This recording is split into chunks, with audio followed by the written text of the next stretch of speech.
Él es digno. Solo Él es digno de ser adorado.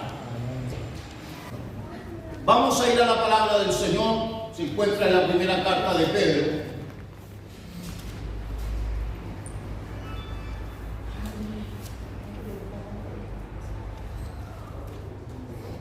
La primera carta del apóstol Pedro a los expatriados. Qué interesante. Ojalá en algún momento yo pueda predicar de esta carta, de toda la carta. Me encantaría una serie de sermones sobre esta carta porque es muy interesante.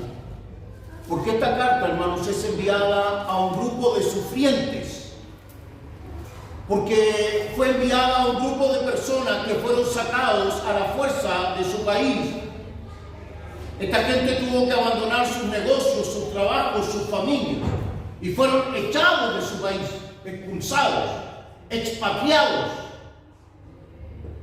exiliados por causa del Imperio Romano.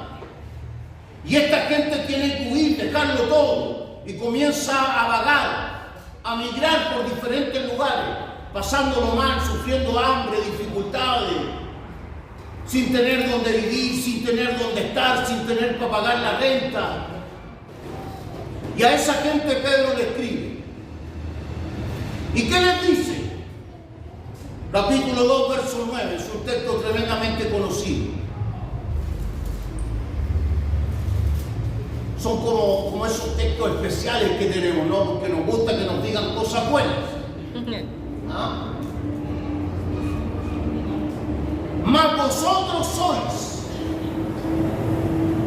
linaje escogido, sacerdocio real, nación santa, pueblo adquirido por Dios, para que anunciéis las virtudes de aquel que os llamó de las tinieblas a su luz admirable. Vosotros que en otro tiempo no erais pueblo de Dios, pero que ahora sois pueblo de Dios, que en otro tiempo no habíais alcanzado misericordia, pero ahora habéis alcanzado misericordia. Señor, gracias por tu palabra. Te damos gracias esta mañana, Señor, porque de seguro tu palabra traerá bendición a nuestra vida. Tu palabra nos va a edificar. Tu palabra va a bendecir nuestra vida. Tu palabra, Señor, va a hablar al corazón, al alma, a la mente, Señor, de cada uno de los que estamos aquí. Señor, yo hago mi mejor esfuerzo por tratar de comprender el texto, Señor, de trabajar en lo que tu palabra dice. Pero todo esfuerzo humano, Señor, se queda corto si tu Espíritu Santo no nos comunica esta mañana tu palabra. Amén. Por eso te pedimos el auxilio de tu Espíritu Santo, para que tú puedas comunicar tu palabra, Señor, con poder a nuestra vida. En el nombre de Jesús. Amén. Amén. Gloria al Señor. Como les decía, mis hermanos, Pedro le escribe a un grupo de creyentes que están en una situación tan adversa, tan difícil, tan complicada, tan amenazante. Han tenido que dejar sus tierras, han tenido que dejar su nación, han tenido que dejar su familia, sus casas, sus negocios, toda su vida. Póngase usted un momento en el plano, en la situación de esta gente. Toda su vida tan valiente. Probablemente nuestros hermanos extranjeros que están hoy en esta sala podrían comprender un poco mejor que nosotros lo que eso significa. Estar tan lejos de sus raíces, estar tan lejos de la gente que le puede ayudar, tan lejos de la gente que lo puede acompañar, que lo puede comprender. Esa es la situación de estos creyentes. Pero a pesar de la adversidad, a pesar de lo complejo de la vida de estos creyentes, Pedro les hace una aseveración. Pedro les hace ver lo importantes que son. Ustedes son un linaje escogido. Ahora, es interesante este texto, hermanos, porque este texto no es una inspiración solamente de Pedro, sino que además de ser una inspiración del Espíritu Santo en Pedro, este texto es la interpretación de toda la teología del Antiguo Testamento. Pedro lo que está haciendo aquí en este texto, hermanos, es comparar pasajes como Éxodo 19, Jeremías 31, Oseas, el libro del profeta Oseas. Está resumiendo Pedro en estos versículos toda la teología del Antiguo Testamento. Dios ha escogido a un pueblo y lo ha sacado de Egipto. Lo ha sacado de la esclavitud de Egipto y lo ha llevado a una tierra prometida porque es su pueblo precioso, porque es su pueblo elegido, porque es su pueblo al cual Dios quiere crear un sacerdocio. De hecho, Israel tenía un sacerdocio santo que servía en el templo. Es decir, toda la figura que tiene Pedro aquí nos ayuda a comprender entonces la importancia que tiene la comunión de la iglesia con Cristo. ¿Qué significa esto, mis queridos hermanos? Significa que un creyente debe comprender, debe entender que no solo se trata de creer en Dios, no solo se trata de aceptar a Cristo como Salvador, sino que se necesita comprender que además de creer, además de tener a Cristo como Salvador, debemos mantener, trabajar, luchar por la comunión del cuerpo de Cristo, la iglesia. Fíjese cómo Pedro está trasladando todo el concepto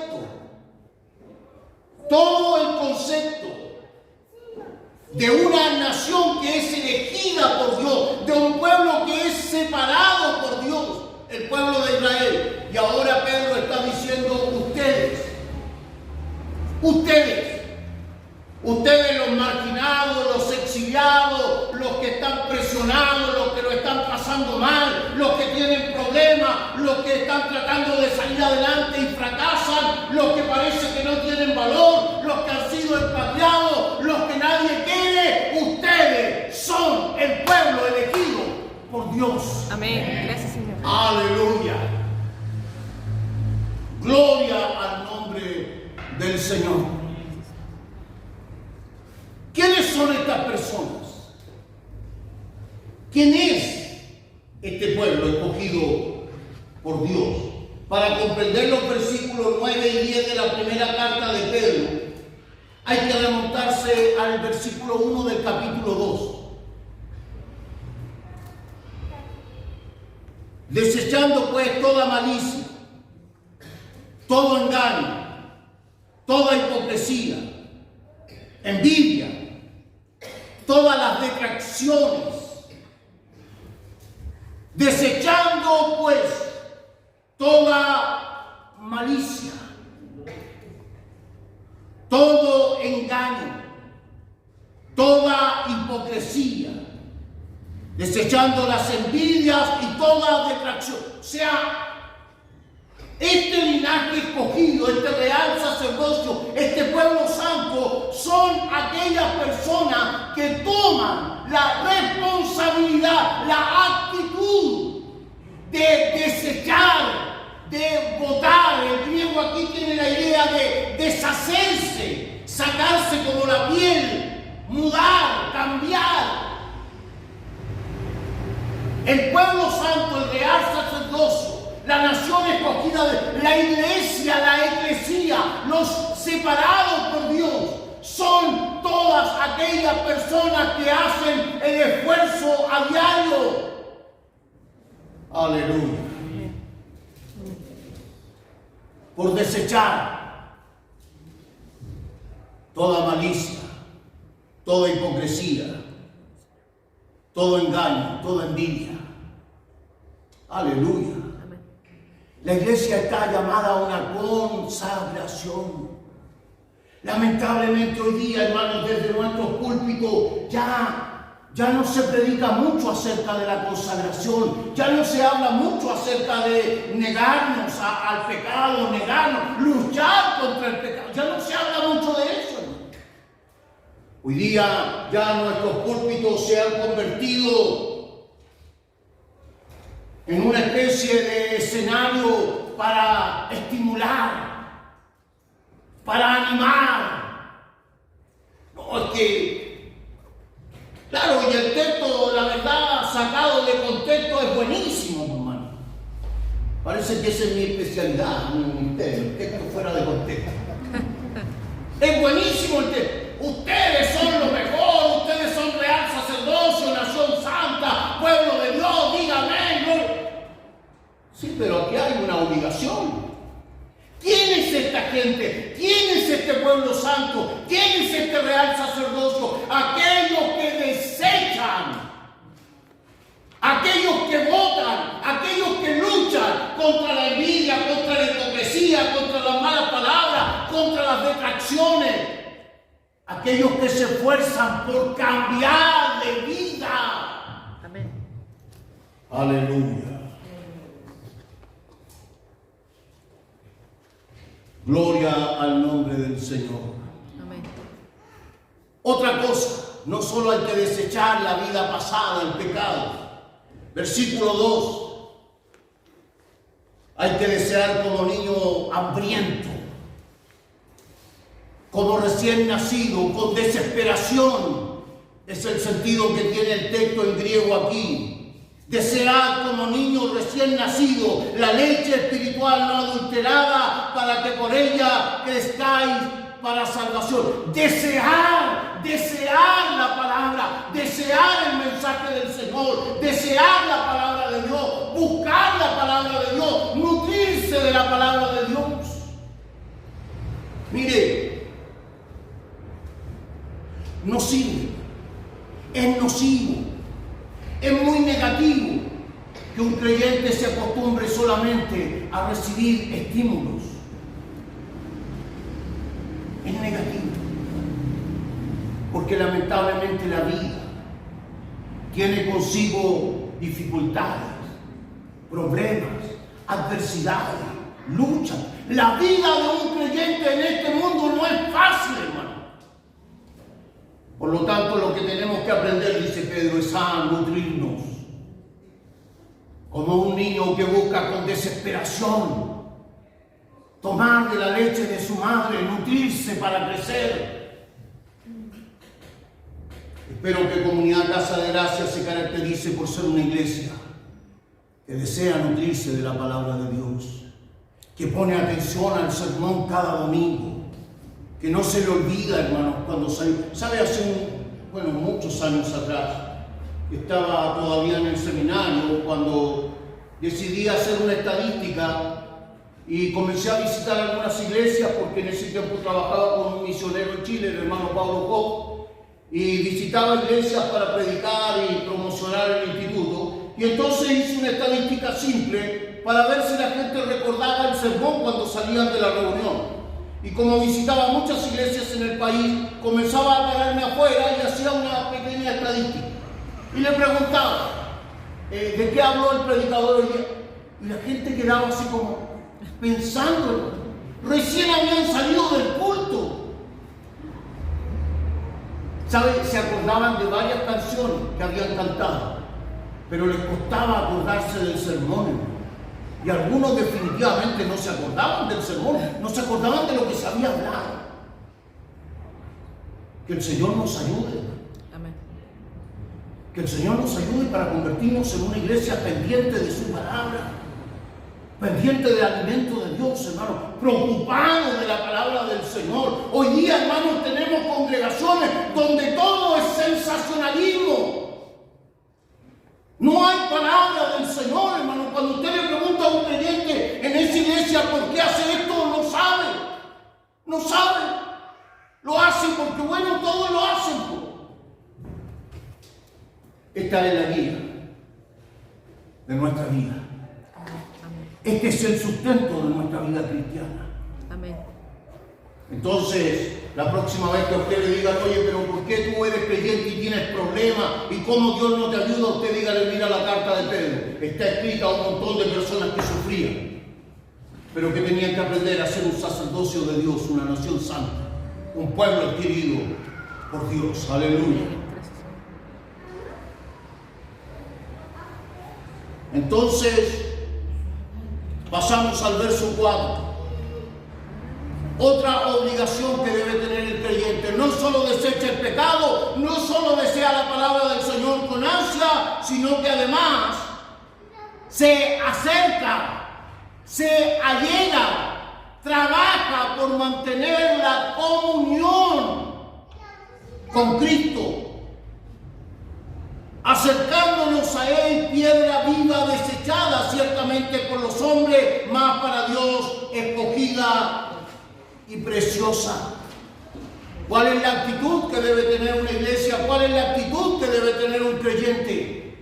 Unirse a una iglesia local para crecer, para madurar, para desarrollarse. ¿Puede un creyente desarrollarse fuera de la iglesia? No. No. Porque eso es lo mismo, hermano, que invitar a una fiesta, a un matrimonio, pero decirle a la persona, oye, pero no traigas a tu esposa. Te invito a una fiesta en mi casa, pero no vengas con tu esposa. Eso es como decirle a Cristo que puede venir a mi vida, pero que yo no quiero ser parte de su iglesia, que es la esposa de Cristo, dice la Biblia. Nadie puede desarrollar una vida cristiana normal, sana, sin unirse a una iglesia. Entonces el apóstol Pedro dice, ustedes acérquense a Cristo, que es piedra viva, que es el fundamento.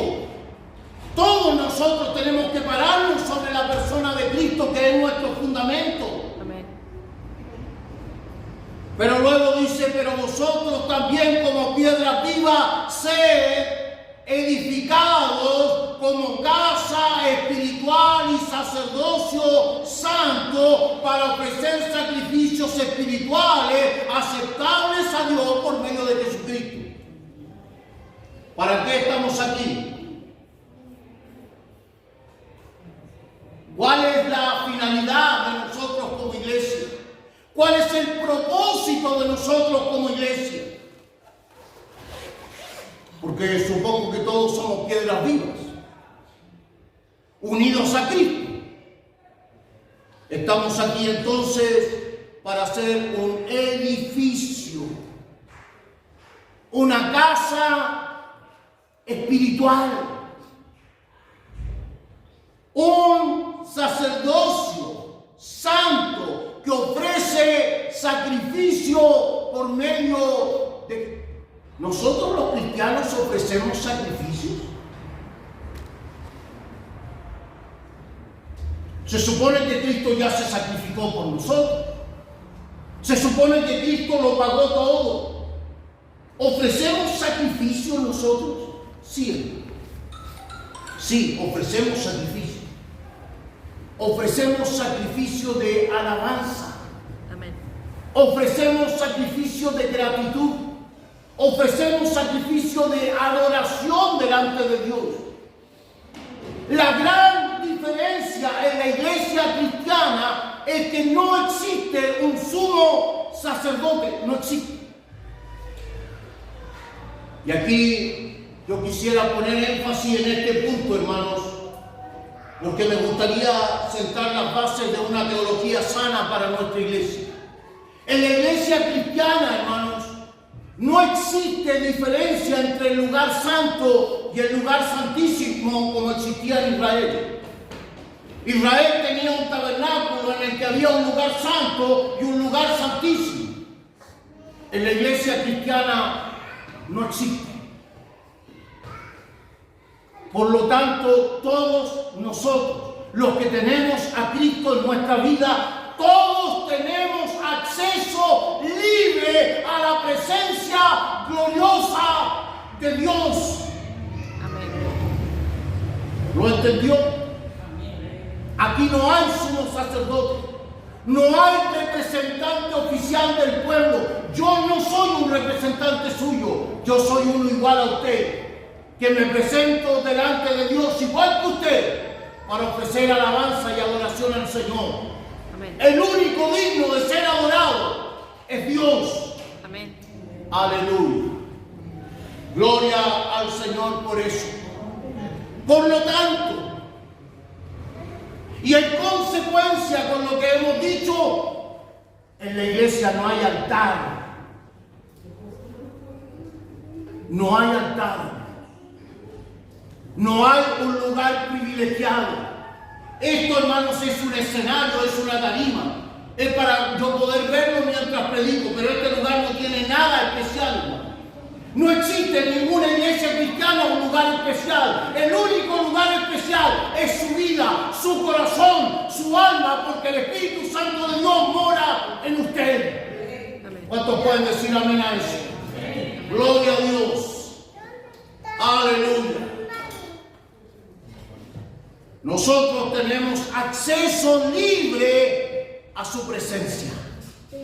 Pero tenemos la obligación de ser parte de una comunidad cristiana para la edificación del cuerpo de Cristo. ¿Cómo nos vamos a edificar? Todos no somos predicadores, todos no somos maestros, todos no somos profetas, todos no tenemos dones de sanidad. Están los que sanan, los que hacen milagros, los que profetizan, los que predican. Nos nutrimos de los dones que tiene el cuerpo de Cristo en la unidad de la iglesia. Aleluya.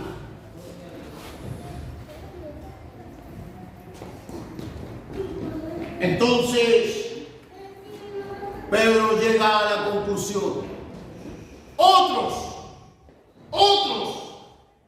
han desechado a Cristo como fundamento. Otros han llenado la iglesia de otra clase de fundamentos. Otros han insertado lugares santos. No quiero ponerme velador, hermano. Otros le han dado a este lugar una condición especial. Incluso dicen que tiembla, hermano, allí. No, hermano, si no tiembla allá, aquí no tiembla. Porque la iglesia es espiritual, no el lugar. Amén. Amén. Así que no hay tal cosa. Otros han puesto menorás, estas lámparas judías. Otros incluso tienen una especie de arcas del pacto pequeñas. Por allá está John, hermano. Tratando de darle un sentido místico a la iglesia. Mire, déjeme decirle algo, hermano. Nosotros somos la iglesia. Nosotros somos el real sacerdocio. Si nosotros dejamos que el Espíritu Santo de Dios se mueva, Dios se va a mover en este lugar. Amén. Hermano amado en el Señor, si usted deja fluir el Espíritu de Dios en su vida, Dios se va a manifestar en este lugar. Amén. Gloria al Señor. Vosotros sois. Ustedes los que desechan el pecado. Ustedes los que luchan toda la semana contra el pecado. Ustedes los que desean un poquito de la palabra del Señor cada día. Ustedes los que se unen a Cristo y a la iglesia para formar una comunidad en medio de una sociedad difícil, problemada, complicada. Ustedes son nación santa, pueblo adquirido por Dios. ¿Para qué? Aquí hay una palabra que lamentablemente ha tenido una traducción que no es del todo justa, hermanos. Dice para anunciar las virtudes. Y da la impresión de que es como que tuviéramos que salir afuera a contar las virtudes de Dios. El texto en su contexto, hermano, lo que está diciendo es que este grupo de creyentes, los que se van uniendo a la comunidad de creyentes, se van convirtiendo en un anuncio glorioso. Es muy rica la palabra del Señor cuando uno logra comprender esto. esta gente que se une, esta gente que se apega, esta gente que forma iglesia en medio de una sociedad complicada, en medio de un mundo adverso, en medio de una semana llena de problemas, pero los domingos vienen y se juntan. Este acto de comunión, hermanos de la iglesia, es el que se va convirtiendo en la gloria de Dios manifestada en el mundo. La iglesia, hermanos, es una extensión del cuerpo de Cristo. Y como decía el salmo que leía la pastora hoy día, el 133, es milagroso cuando los hermanos se juntan. Qué bueno es cuando los hermanos están juntos y en armonía, porque ocurren milagros. Ocurren milagros. Baja el vapor, el agua que hace florecer, baja de Hermón y sube al monte que está al frente, cruza el valle. Esa es la figura del poeta en el salmo. Es salvación, es como unción que corre por la cabeza del sacerdote y se derrama en su vestido. O sea, es una unción abundante. Eso es la unión de la iglesia, hermano. Eso es la comunión del culto. Por eso necesitamos congregarnos, por eso debemos aprender a congregarnos con disciplina. Porque eso es, hermano, es celebrar juntos la gloria del Dios Todopoderoso que nos ha elegido. Amén. Yo sé que usted trae dificultades, yo sé que usted trae problemas, yo también los tengo. Pero cada vez que llegamos aquí, llegamos para sentarnos a la mesa del Señor. Amén. Gracias. Y para recibir de Él fuerza, para recibir de Él aliento, para recibir de Él confianza, para recibir de Él toda unción de gracia para nuestra vida. Amén. Así que les animo, mis queridos hermanos, a aprender a vivir en la comunión del cuerpo de Cristo, en la vida de la iglesia. Inclinemos nuestra cabeza un momento. Bendito y amado Señor, te damos gracias esta mañana por tu palabra. Gracias, Señor, porque nos enseña la importancia que tiene, Señor, ser cuerpo, ser iglesia, estar unidos, Señor, estar apegados, estar congregados, Señor. Porque de esa manera, Señor, el mundo va a reconocer que hay un lugar donde se manifiesta tu presencia. Que hay un lugar donde se manifiesta tu gloria. Que hay un lugar, Señor, donde se puede encontrar la presencia de Dios. Y esa es tu iglesia reunida. Amén. Tu iglesia en comunión, Señor. Que es la manifestación, la proclamación de que tú eres nuestro Dios y que nos has elegido como pueblo. Gracias te damos por cada uno de los presentes esta mañana en la congregación. Gracias, Señor, por cada uno de tus hijos e hijas que se han dado cita en este lugar. Te alabamos, te bendecimos en el nombre de Jesús. Amén. Amén.